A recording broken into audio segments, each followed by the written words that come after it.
Hello. I hope you and yours are well and staying cool. Summer heat has arrived. And if you feel comfortable and safe, though, remember that church is a cool place to spend an hour on Sundays. And if you haven't noticed, all who are vaccinated are invited to remove their masks if they like, except for when we sing. Several folks chose to remain masked through the service on Sunday, which is great too. Sunday's gospel has Jesus sending the disciples across the Sea of Galilee, where they encounter a storm during their journey.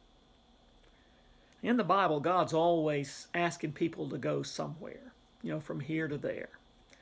But the thing is that on the way to that place, wherever it is, real problems usually come up.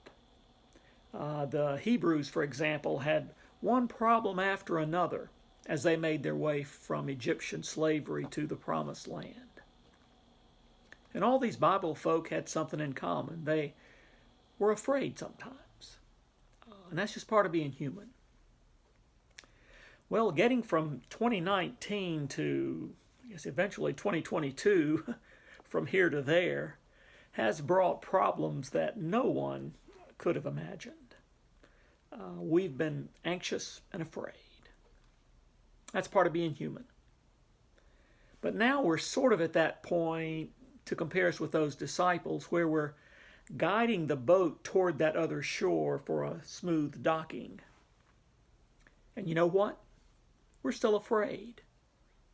Our fears may not be so much about physical safety now, but they're still there.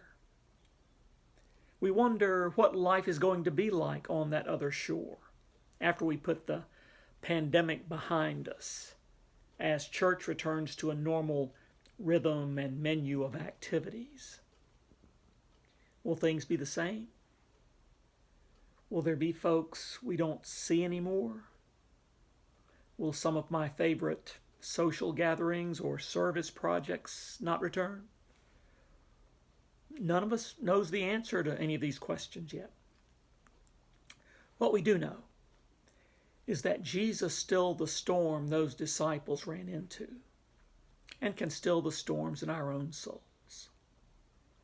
Maybe part of what we do as Christian community is to remind each other that while God may be so much bigger than we'd thought, and that while the life of faith may at times be much harder than we'd bargained for, God will not abandon us.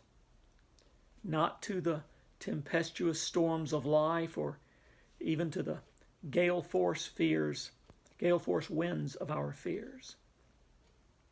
Rather, God will come, stilling wind and wave, calming our fear-ridden hearts, telling us again that we are God's beloved children, and calling us to greater faith. I look forward to being with you soon.